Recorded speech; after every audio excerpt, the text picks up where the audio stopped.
Hi guys, you're welcome to my YouTube channel. My name is Charity Ekezie, and right now I am in Munich. Yes, an African in Munich. And I'm here for the Munich Security Conference, and I have been speaking to a couple of interesting people and interesting leaders in their fields and in the field of global security. And I would really like you to watch this video to find out my conversation with a couple of interesting people, the ones that are my personal favorites. And do let me know what you think in the comment section, okay? So enjoy.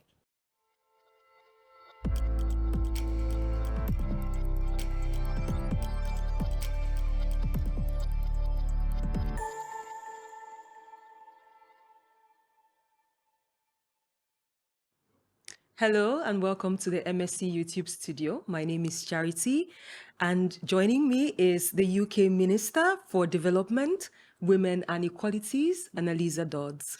Thank you for joining us. It's such a pleasure to join you, Charity. Really, I've been excited about meeting you and taking part in this for a long time. So yeah, thank you. Oh my God. And then you're like flying the YouTube colors. So this is like pretty amazing right now. So I have a couple of questions for you, Minister, in relation to what you do. How do you see the intersection of economic development and gender equality? Well, thanks so much, Charity. I think that's a really important question. And I always look at this like the key going into a lock. Because if we don't enable women to participate in the economy, if we're not allowed to work or if we're not able to work, we're just not able to open the door of more economic growth. So I think it's really important that women and girls as well are thought about from the beginning in international development. I cover development and women inequalities for the UK government, and I think they fit really well together. We have to think about, I always reckon, those girls, for example, who might be living in a refugee camp, might need to use the bathroom, be able to wash themselves. If we don't think about their needs from the beginning, then they're not going to be safe, they're not going to be protected. And again, if we don't think about women being able to set up their own businesses, being able to work, being safe, then whole communities won't be able to move forward. So as I said, I feel that we're like the key in the lock, you know, we're needed to unlock that potential. So our voices need to be heard. I know you always make sure your voice is heard. Yeah, that's for sure. I feel exposed, but yes, you're right. Okay, so what is the UK's new role in development cooperation?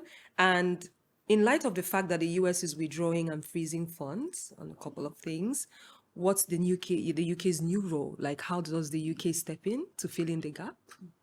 So I think we have to have a modern approach to international development. We've really got to be, as the UK, working directly in partnership, in equal partnership with countries in the Global South and with people and communities in the Global South. And that means that we need to be focused on issues like jobs, like the safety and health of populations, including their sexual and reproductive health. We need to make sure we're listening to what people are saying. And we need to work in partnership. And of course, the UK has worked in partnership with the United States before. We're very keen for them to continue the role they've had on development previously. But we're working with other countries as well. And as I said, above all, we're seeking to work with countries in the Global South as genuine equals based on our mutual interests, economic growth, tackling the climate crisis, tackling global health as well, because diseases don't just stay in one country, they go across borders too, just like people do as well. So we really need to be working together on these issues. Okay, thank you very much. Now, coming from Africa, I kind of know how in Africa, we kind of still have some gender biases.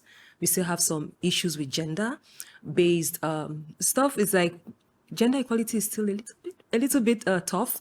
So I want to know how you think gender equality in Africa can be enhanced, especially in the political and leadership areas. Yeah, so I would say, first of all, in the UK, we have further to go on women's equality. We are working on the fact that on average, women still earn less than men in the UK. We have a big problem with violence against women and girls. We're really seeking to drive that down. And we need to be learning from each other. globally on this. You know, I've found when I've been in Ethiopia, Zambia, Malawi, South Sudan since I started, which has been amazing, I've met incredible women leaders and they've talked about what they're doing. And I found that really inspirational and taken some of those lessons actually back to the UK around what we need to do. So I think we've got to learn from each other. I mean, certainly in my country, when it comes to political leadership, we found that it's important to support the grassroots, so that women and girls as well, and whole communities, so they can feel part of politics. But I think we've got some amazing women leaders in Africa, including heads of state. So some incredible examples there to draw on. Yes, very true. The new president of Namibia, of course, and then the first female vice president of Ghana. Super impressed. Okay, so finally, as a politician and advocate, what advice would you give to young women aspiring to make like a massive impact in politics and security? Wow, what an interesting question. I think first I'd say that there are so many different ways to seek to change the world. Of course, there is electoral politics, and I'll come back to that in a moment.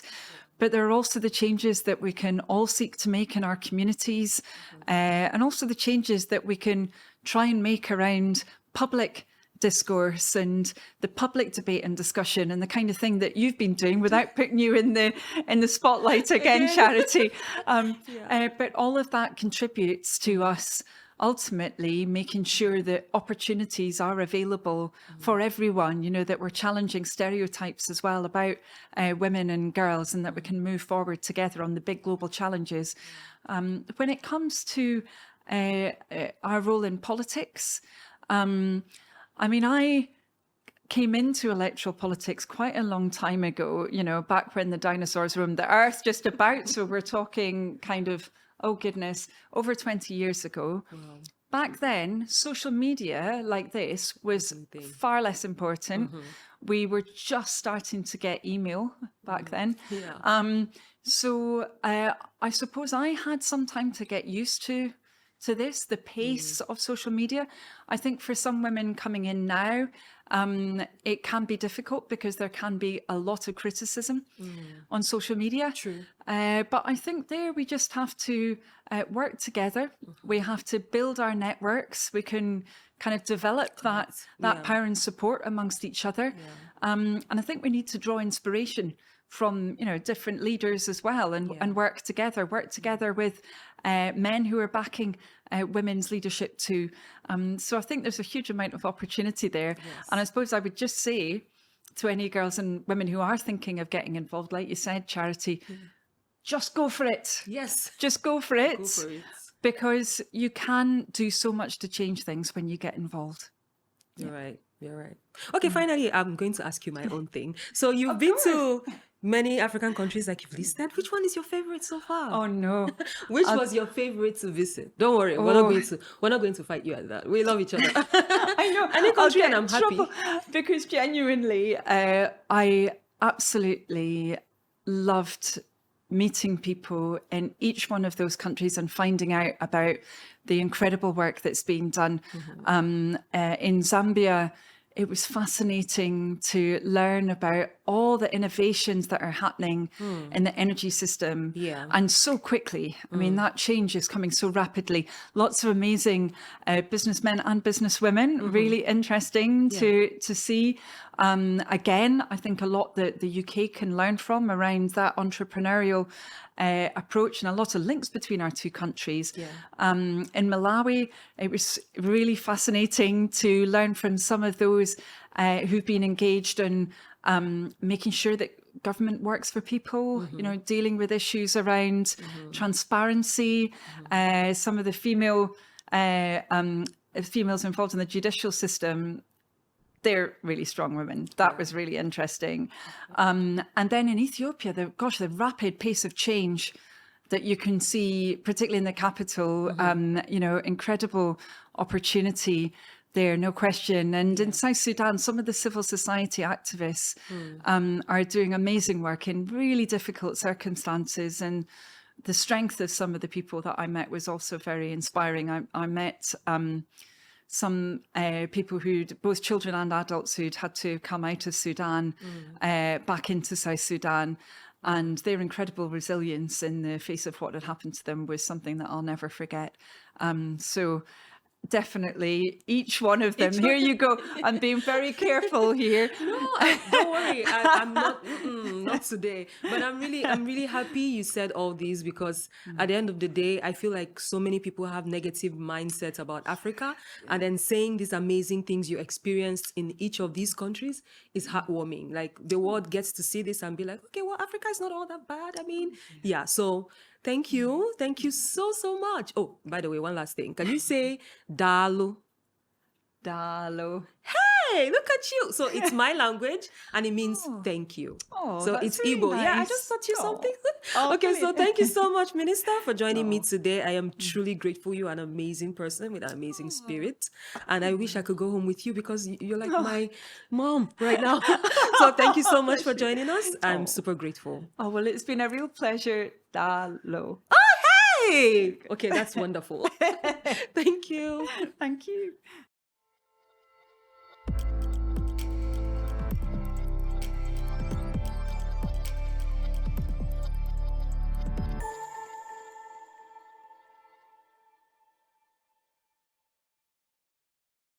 Hello and welcome back to the MSC YouTube studio. My name is Charity Ekezie and I'm joined by His Excellency, the Deputy Prime Minister of the Federal Republic of Somalia.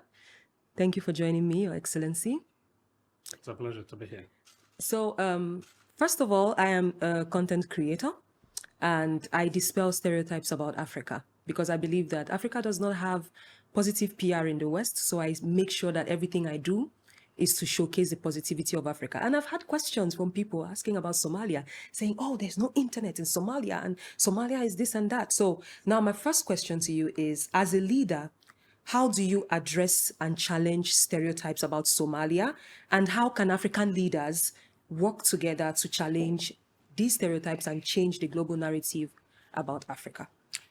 Well, Charity, it's indeed a pleasure to be here. And I'd like to thank you, the YouTube and MSC, for this opportunity. And you do have a partner in crime in terms of dispelling the myth about Africa in general.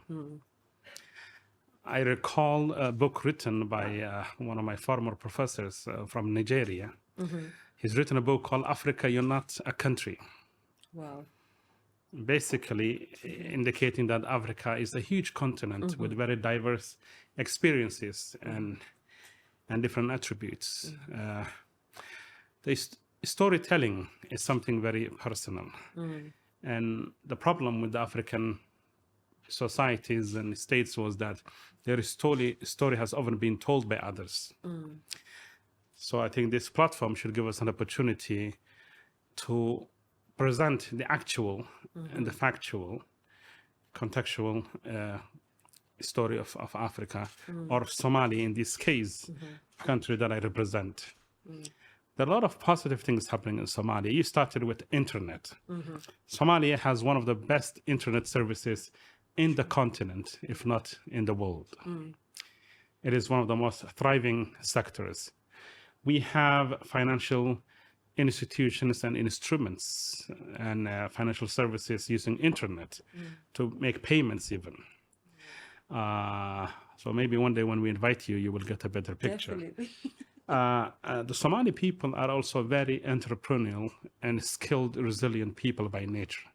You will not only find them in Somalia, but around the world doing business. Across Africa, you will find Somalis doing business there. So for now, Somalia has been able to achieve a lot of important goals, such as defeating Al-Shabaab in some very significant ways, the fighting of ISIS. As I told in earlier sessions today, that Somalia used to be a subject matter at the Security Council not that long ago. But for now, Somalia is a non-permanent member of the Security Council, and we hope our leadership role in that global forum will not only dispel the myth about Somalia and Africa, but will also allow us to present a better picture and experience about how to recover from fragility and failure and re-emerge as a viable nation. We're also part of the East African community and other international forums. And on the ground, we're doing a lot of good work. Our national development plan that we are finalizing now addresses some of the core elements that create insecurity. Wonderful. So, a lot of, I believe every country in the world has its own challenges. Sometimes they just don't put, they don't put that part out. We mostly put our best foot forward. So I want to ask you, what are the main challenges facing Somalia today, and how is your government addressing them? Well, despite Somali government and the Somali people working very hard and achieve a lot of significant goals, there still remains to be quite tangible number of challenges. Perhaps one of the most pressing issue is the issue of climate change impact and the implications that arise from that. Of course, we are hopeful that the fight against terrorist groups such as Al-Shabaab and ISIS will be coming to an end soon, but a much longer war that we have to fight is that of fighting off the impact of climate change. Somalia is at the front line and the receiving end of climate change. So at forums like the Munich Security Conference, we should be able to address global security issues in totality. And as I've mentioned earlier, I mean, the Munich Security Conference was initially a transatlantic platform. But now you find Africans, Asians, people from faraway places, small island countries bringing their concerns to this global platform with the hope that some of the issues to do with displacement, migration, droughts, conflict are all some in one way or the other linked to the planetary crisis, either in the form of biodiversity loss, in the form of land degradation, in the form of deforestation, in the form of the loss of ecosystems and aqua life or coral reefs and mangroves and whatnot. The traditional Somali people are regularly grappling with these global phenomena that they had very little role in contributing to. I mean, if you look at the statistics, countries like Somalia emit almost negligible, almost zero level of green gas emissions. Yet when it comes to paying the price, we are at the receiving end. So there is the discussion on just transition. And if we are truly to keep peace and have stability in the world, we must address these root causes. So the world might see the end product in the form of crisis, in the form of refugees, in the form of displacement. But there are underlying causes. And much of these underlying causes, while having domestic dimension, also have a global dimension. So the attainment of sustainable development goals and other national objectives is hindered by this recurring crisis emanating from climate and environmental degradation. Yeah, it's a general knowledge that Africa contributes very little to global emissions, but then we are literally at the receiving end of paying the price. And I'm glad that hopefully there will be something done to address these issues in the future. Not only paying the price, but also receiving the least amount in terms of climate finance. Climate finance, unfortunately. Okay. So what role do you see Somalia playing in the regional and international arena in the coming years? Well, Somalia, after 50-some years, is at the Security Council. That is the highest body for keeping peace. And we hope that we will, as I mentioned earlier, be able to bring a more nuanced and informed perspective on issues of peace building and peacekeeping. It's a process that we went through as a nation and as people, as a state. And unfortunately, we do not wish harm or destruction to other nations, but if such scenarios arrive, we will be able to provide a much more relatable experiences as part of the global solutions. Somalia's role, significant role, can be linked to its strategic location in the Horn of Africa, at the crossroads of the Arabian, Gulf and the African continent, and the seaways, the Red Sea, the Bab el Mandab, as well as the Indian Ocean. And mind you, Somalia has the longest coastline in the continental Africa.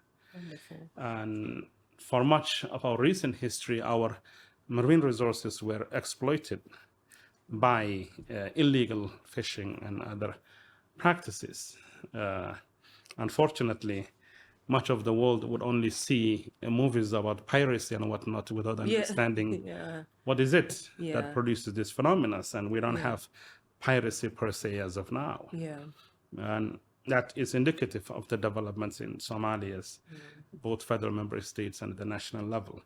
So we hope to play a very positive and progressive role within the global security discourse as a contributing member, and within the development, trade, and investment. As a matter of fact, when I depart from here, I will be heading to Geneva for Somalia as a state to go through its accession process as member of the World Trade Organization. Wonderful. We are a trading nation. We export livestock to different markets, and maybe we'll find new markets.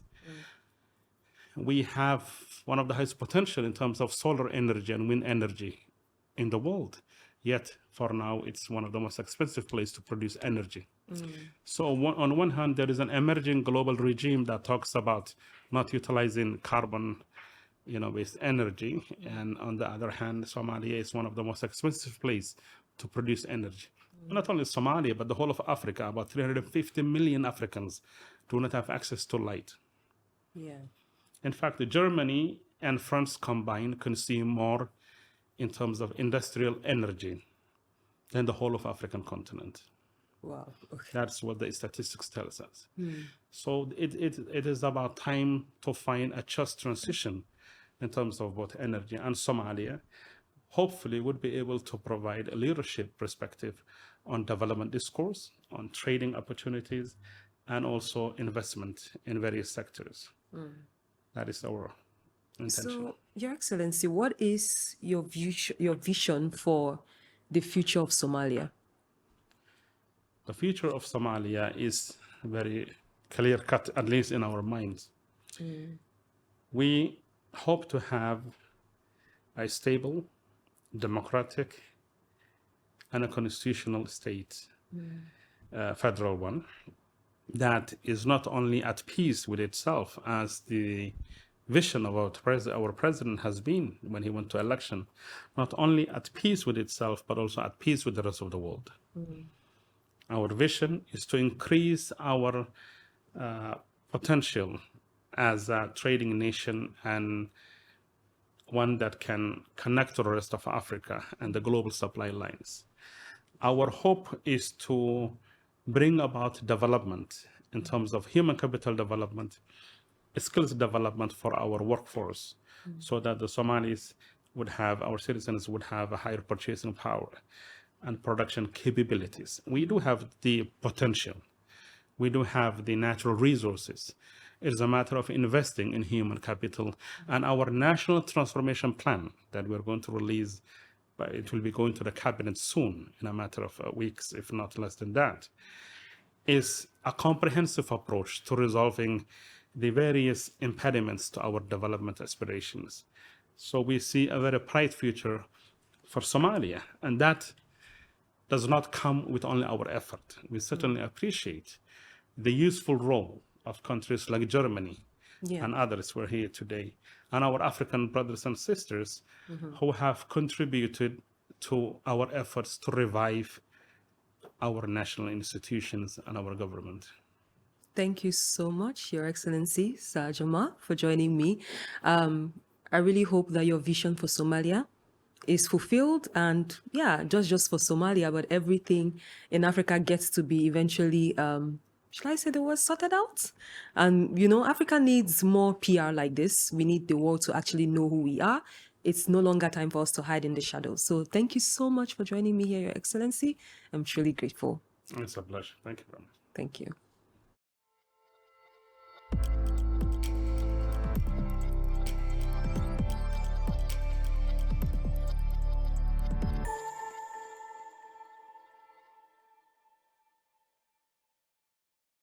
Hello again and welcome back to the MSC YouTube studio. My name is Charity Ekezie and this time I am joined with Dr. Annette Weber.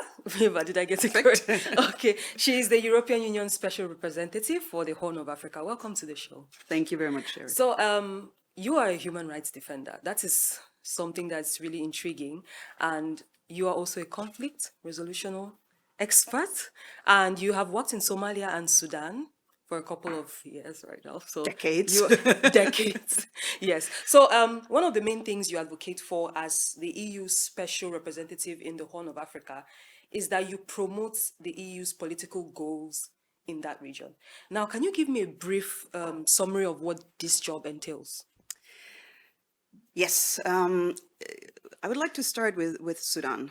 You know, we had the revolution in Sudan in 2018-19. There was a lot of aspiration, young people going to the street, calling for democracy, and I think this is when the EU came out in very strong support to Sudan. We then had a coup and afterwards a war.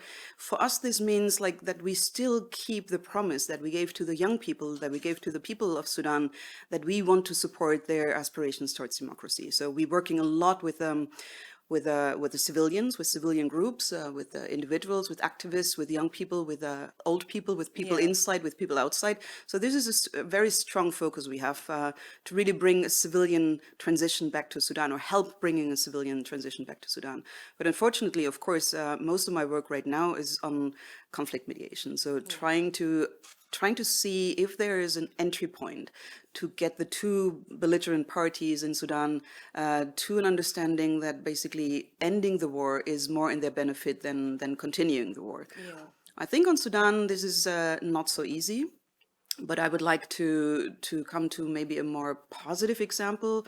In that region, we had a very tough and rough 2024 between Ethiopia and Somalia, but we managed last year to find a way to get the two sides together, not just to talk, but also to understand that, and this is very much an EU DNA, that regional economic integration, building bridges rather than dividing, is in the interest of both sides. So this is roughly, you know, a lot of conflict resolution, a lot of bridge building.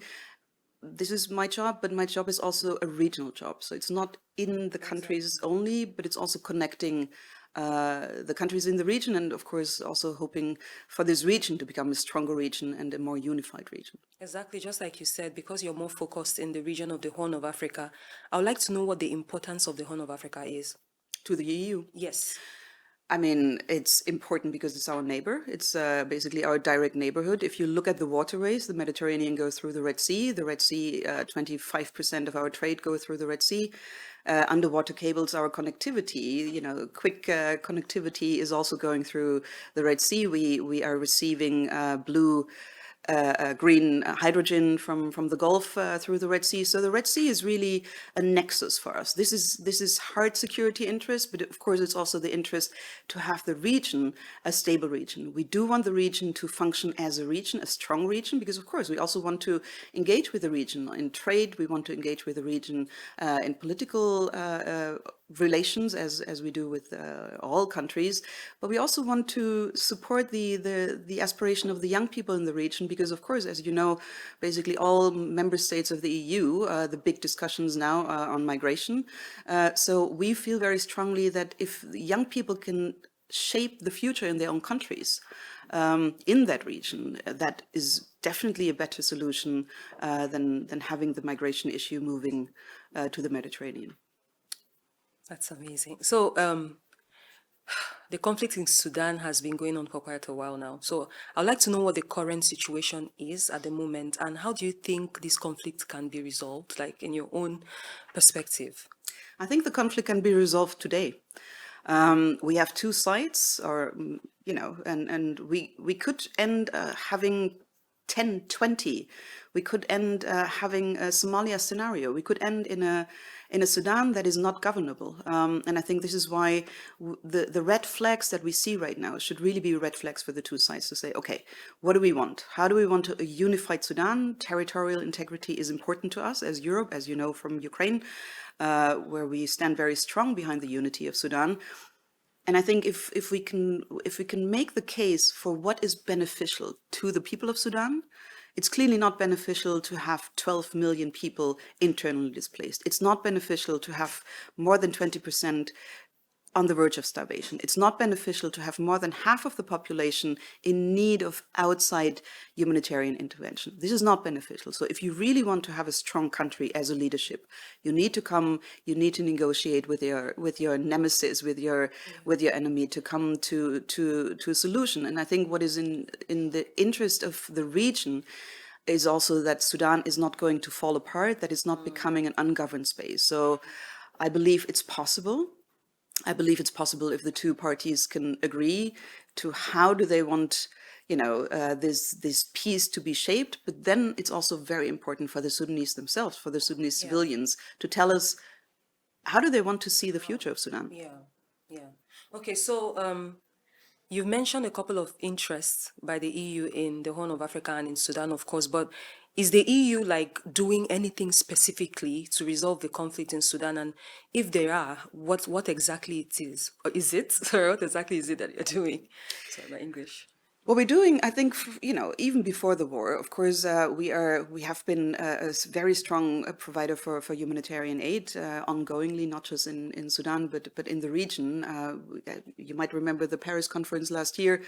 That was the first pledging conference for humanitarian aid on Sudan. We did bring the civilians across the board, from very progressive young people, emergency rooms, very conservative old structures, from inside the country, from rural areas. We did manage to bring these people together for them to also tell us and tell their leaders, stop the war and get out of this conundrum. What we also do is working on critical infrastructure, because as you have seen, there's a lot of attacks on critical infrastructure, on dams, for example. So the electricity is out in 5 states in Sudan. Water dams are partially not holding because they are attacked. So these are entry points for us where we're saying, look, this is something where the people are suffering if you destroy your own critical infrastructure, and it takes decades. So this is where we're working. And of course, we are working with the African Union very closely on civilian processes. And we're working with the international community to understand that fueling the war is also not helping to come to an end. True. Okay, so that's my question, but I have, 2 final questions. One question and one ask. You are an amazing woman. I've read up on you, and I've seen that you've done a lot of things in your career. You've been a musician at some point. You've written books. You've even you're a journalist at some point. Now, have you ever faced? Of course, I know you have, but I would like to know what challenges you faced as a woman coming up in your career, even up until now, where gender equality is a big issue. Never take it for granted. It's a process. You're never there. And I think this is where you need strong allies. You need to understand that this is not just your own battle. You need to connect. And I think it's also something where getting the new generation to understand not just being nice is not going to cut it. Yeah. I think that advice is for me. Sorry to say The advice is for me. Thank you so much. Okay, so one final ask. You've been in Africa, of course. You've heard a lot of our languages and everything. So I want you to say one thing in African. Well, I'm Igbo. And my dialect is Igbo. So I'm from the Igbo tribe of Nigeria. Can you say Dalu? Dalu? Oh, hey, there you go. That means thank you. So Dalu, thank you so much for joining me today, Dr.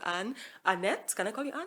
I feel like we're friends now. Exactly. Thank you so much for joining me. I truly appreciate this. Thank you very much. Thank you.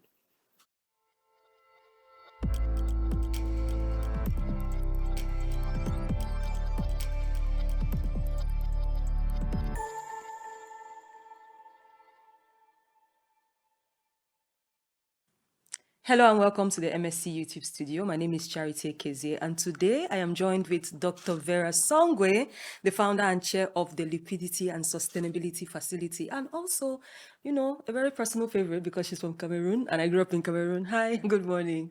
Hi, Charity. Nice to Welcome meet to the you. studio. Nice to meet Yes. you too. So you have been described as a prominent economist and developmental expert. Like everywhere I go to look for you, this is what you've been described as. And I am a content creator and a journalist, but mostly a content creator who dispels stereotypes about Africa. So much negativity about Africa is out there. And I always try to preach the positivity. Like I feel like we need to put our best foot forward, and our PR needs to be a bit better. So that drives me to the question I have for you today. So Africa is often seen as a continent facing a lot of economic challenges. But the thing is, people ignore the fact that there are many success stories. So my question is, what do you think are the biggest economic opportunities for Africa in the next decade? That's a very good question. And thank you again. Yes, it's a pleasure to be here at the Munich Security Council and talking to you, especially. Another very successful woman. Let's start with trying. that. No, I think a couple of things that will be and determine Africa's future and why Africa is clearly an important part of the global development dialogue is the first is our youth and its population. And I hasten to say that population can go both ways. By 2050, 1 in 4 will be African. But we need 1 in 4 of those Africans to be educated, to be able to integrate the digital age. I just came from Paris at the AI summit. We need the engineers, we need the content producers like you. We should not only be the consumers. I think a lot of the discussion today is about, the population of Africa is going to increase and we're going to be a market. But we don't want to just be a market. We also want to be a supplier of goods that people can consume. And I think this is particularly important.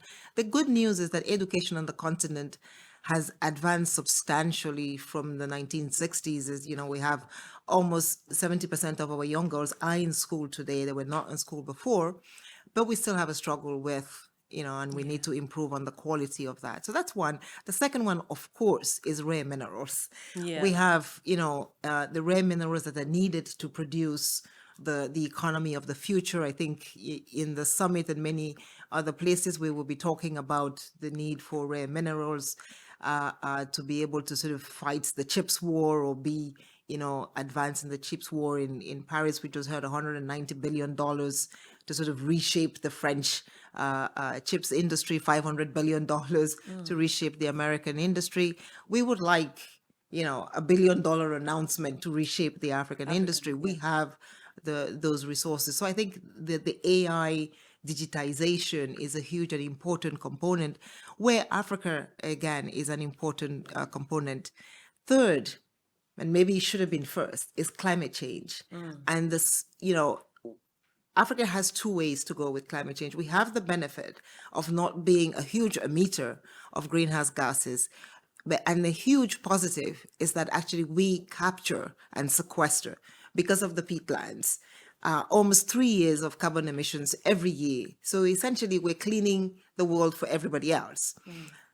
We need to put a price to that carbon, and the resources from putting a price to that carbon can actually help us develop even more. But we need to be able to value our natural capital assets, our biodiversity, and put a price to that and do it in a way that is efficient. So I think if you look at those 3 things, is our youth and everything that they can do, the minerals that we have today, the AI challenge that is a global challenge, and how we go forward with that. And finally, the benefits that Africa gives to the world by sequestering carbon and allowing us, hopefully, to wake up and quickly begin to react to the climate. It's amazing you mentioned Africa's youth population, because my next question is definitely tailored towards that. My question is, how do we better support the youth to be able to drive economic change and innovation in Africa? Like, how do we better support these African youths? Like, what should we do? What can be done? The first thing that we need to do is to improve the policy environment. If we can improve the policy environment so that the youth can get quicker access, I talked about AI. if you really wanted to support the youth in Africa, make access to the internet faster, cheaper, and available. I agree. This is simple. The second thing is allow under the African Continental Free Trade Area Agreement for free mobility so that, youth who have huge skills and want to sort of maybe supply it, if you're from West Africa, you grew up in Cameroon. So there you go, open borders so that, access to the best technology for the areas that you want to do well. If you want to do pharmacy, you go to Southern Africa. If you want to do agriculture and manufacturing of fertilizer, you can go to Morocco. If you wanted to do IT technology, you can go to Kenya. I think the good thing about Africa is that we're beginning to develop poles of specialization, and this kid, the young people should be able to move around. And if we do that, we get the AFCFTA into action. It would increase our trade, it would increase our productivity, and it will clearly give the youth an opportunity. Secondly, we need to create access to finance for them. They need better access to finance, better, cheap and long-term financing to be able to realize their investment dreams. I'm really excited you talked about open borders. I think that's one of the biggest parts I'm super excited about. And I hope that it will eventually be a lot easier to travel within Africa than to travel outside Africa, because I'm a big advocate for that. So thank you for saying that. So how can Africa work better with global partners to make sure that these economic growth benefits will definitely benefit everybody, especially those in the rural areas? How do we get to them? Three things. With global partners, I think the first thing, Africa needs its own strategies. Africa needs to develop a strategy on how it engages with global partners. And that is happening now. There's more and more countries are beginning to sort of come up with their own national development plans. And then there is, of course, the African Union and sort of the regional development plans that are put forward through that. The second thing is Africa must also become a financier of its own development. Africa cannot continue to be dependent on others' resources to develop itself. And until Africa does that, it will never really have an equal seat at the table. And finally, Africa must engage with the global community to get a level playing field in the governance environment. Africa must be able, Africa's voice and vote must matter in global institutions so that it can actually engage equitably. On the rural community side, because your question was a little bit two-part, how do we engage with outside? How do we like make sure that these benefits, these economic growth benefits, even those in the rural areas? Because sometimes it's mostly more beneficial to those of us who live in the city, who live in the urban areas of Africa. Like, how does it get to the grassroots level? I think once you've done the external, which is sort of the three things I said, the internal is really then making sure that you can redistribute appropriately, right? And so a lot of times we talked about there's no infrastructure, there are no roads, the last mile. Africa today does not collect enough revenue. Tax to GDP is very low. We're averaging somewhere in the order of 25% in the good countries. In the bad countries, it's 7%. That is dismal. In Europe, where we're sitting, it's about 32 to 40%. We need to get once states can collect that kind of revenue, then for those in the rural areas, there's what we call the last mile. Is essentially you need to provide additional services to them at cheaper rates. And this is the most important, so that you can actually make development more inclusive. Those in the cities are probably earning a good enough revenue. They can contribute to the tax basket.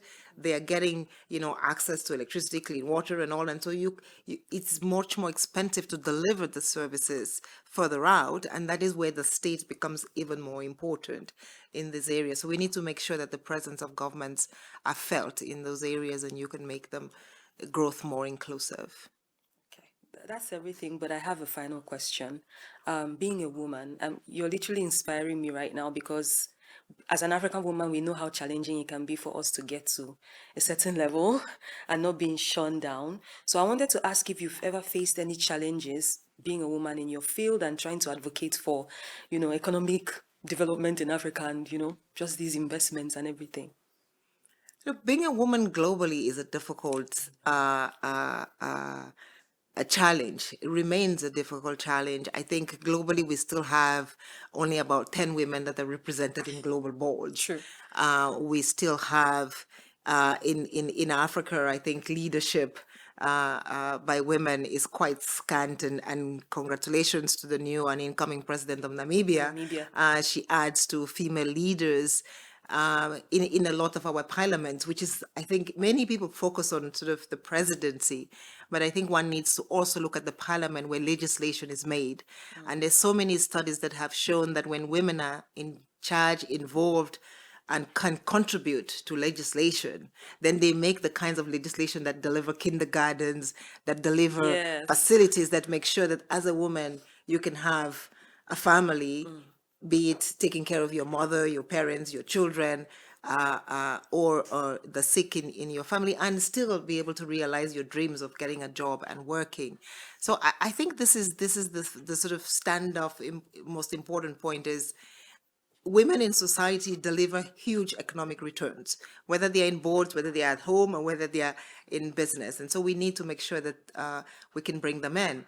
Of course, personally, as a woman, you just need to work much harder. Exactly. You need to work much harder. You need to be more prepared. You need to be, I think, the best if you can in your field, and you must be you the say best. better than the best. And you are demonstrating that. And I think that is what is important, is that it's not enough to do it, but it's also good to be able to sort of then project.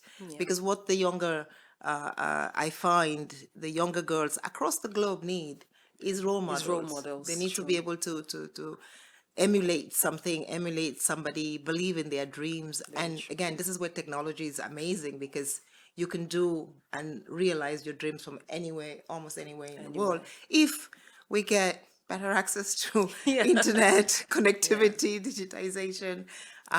It really is, I think, the linchpin, including for women, to be able to realize their dreams. And then the women themselves need to be confident. I think many times women will not go for the opportunity because they're never sure that they're good enough. But if you don't go, and if you don't put yourself out there, and I've learned this, and I'm not sure that I do it well enough yet, but many times I'm like, I don't think I'm good. I should be going for this. And, but the person young, sort of not as good as me is thinking, the guy behind is like, I'm there, I'm putting my hand up. I'm like, well, what is he doing there? But rather than me asking, what is he doing there? I should show up. And I think that this is important for women, to just show up. If you believe you can do it, show up and put your hand up. That's amazing. Thank you so much, Dr. Vera, for being here today. You have literally inspired me right now, because this is the first time I'm meeting you, and I'm already feeling the rush of emotion. So thank you so much for joining us today. I really appreciate you. Thank you. Thank you so much for having me, and good luck with the rest of the day. Thank you.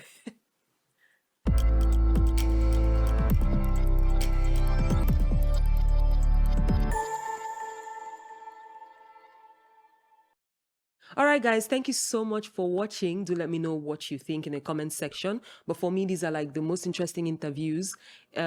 These ones were a little bit related to Africa, global security in Africa, and every other thing that is going on right now around the world. So do let me know what you think in the comment section. And if you have any questions, ask them, and I'll try to respond as best as I can. Thank you so much for watching. Do not fail to like, subscribe, drop your comments, share this video, and see you next time. Bye.